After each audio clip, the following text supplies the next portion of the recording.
For the longest time, Final Fantasy VIII has been the butt of many jokes, from "you're the best looking guy here" to Square Enix's apparent inability to even acknowledge the game whenever they announced another Final Fantasy port.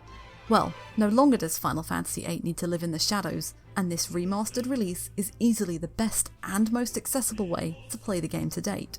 It's perfect for old fans and newcomers alike, with optional cheats to make the game more accessible, as well as a new lick of paint. Let's start with what's new in this version. The most obvious update to Final Fantasy VIII Remastered is the new character models.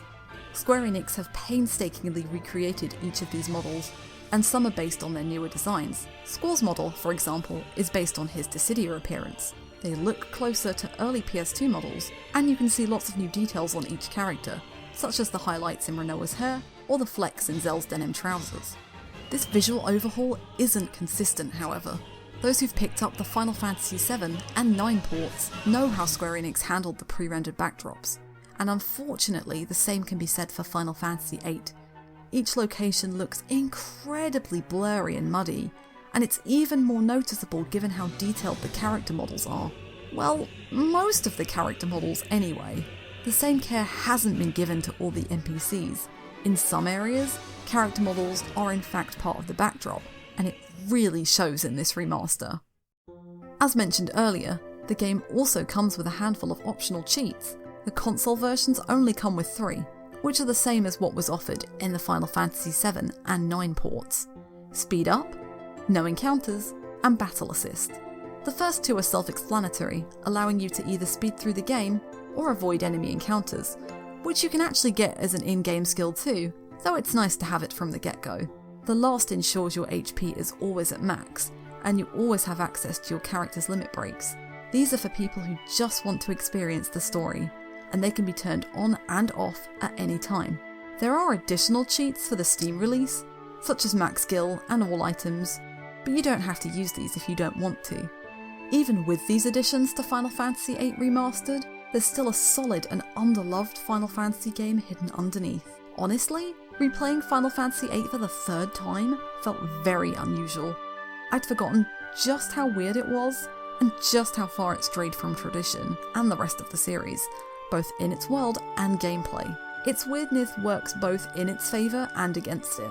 Simply put, Final Fantasy VIII's story is completely whack.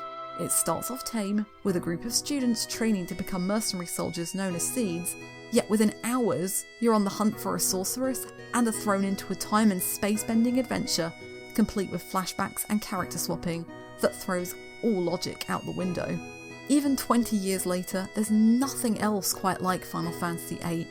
The sheer bizarre twists and turns that Squall and friends experience might put you off, or the central love story between Squall and Renoa might be too much, but there's so much I love about it too. Final Fantasy VIII's world might be one of my favourites.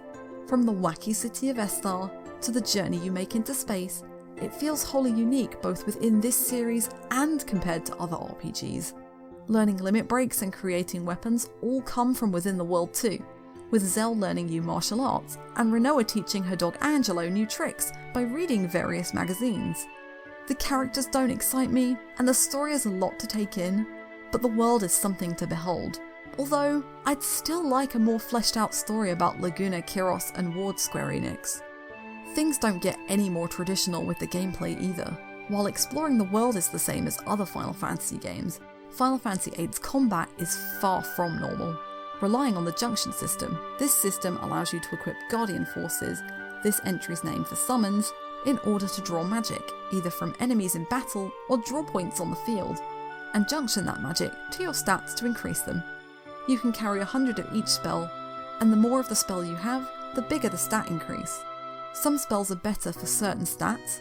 Life, for example, will raise your HP more than fire, and you can eventually even add resistances to elements and debuffs. I'm a big fan of this system, because once you get the hang of it, it's really rewarding. On the flip side, Final Fantasy VIII is incredibly breakable because of this system, and it's very easy to become overpowered as a result, even in a game where all enemies scale with your level. All you need are a few high-level spells early on, and you're set for the entire game.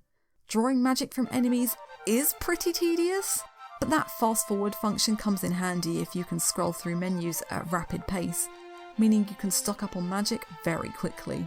And eventually you learn skills that allow you to refine spells from cards and items. And yes, I did say cards, because Final Fantasy VIII is the home of video gaming's greatest minigame, Triple Triad. If you don't spend at least 20 hours playing this, then your willpower is tremendous. And let me talk about the music, because this port is actually based off the 2000 PC port. That version, along with the latest Steam port, not to be confused with the recent remastered port here, contained compressed MIDI tracks, which were frankly pretty terrible. But here, Nobuo Uematsu's glorious original score has been brought back, along with everyone's favourite power ballad, Eyes on Me. I think this is one of Uematsu's best soundtracks, and it has some of my favourite battle themes in the entire series. Yet in a few scenes, noticeably in Timber, and during the battle between the gardens, some of those MIDI tracks have managed to sneak into the game, and to say they're mood killers is an understatement. Final Fantasy VIII Remastered is lacking a fair bit of polish in some areas, and it isn't the easiest Final Fantasy to recommend to everyone, but it's a piece of history in Square Enix's storied life.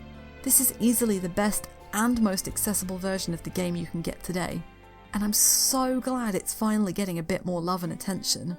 Final Fantasy VIII embraces its weirdness and quirks to full effect, and it's definitely worth giving a shot if you're curious. With this release, I hope a lot more people realise this game is better than many made it out to be back in the day. So, what do you all think of Final Fantasy VIII Remastered? Let us know in the comments below, and if you enjoyed the video, please leave a like and subscribe to our channel. And of course, for even more up-to-date RPG news and reviews, be sure to visit rpgfan.com.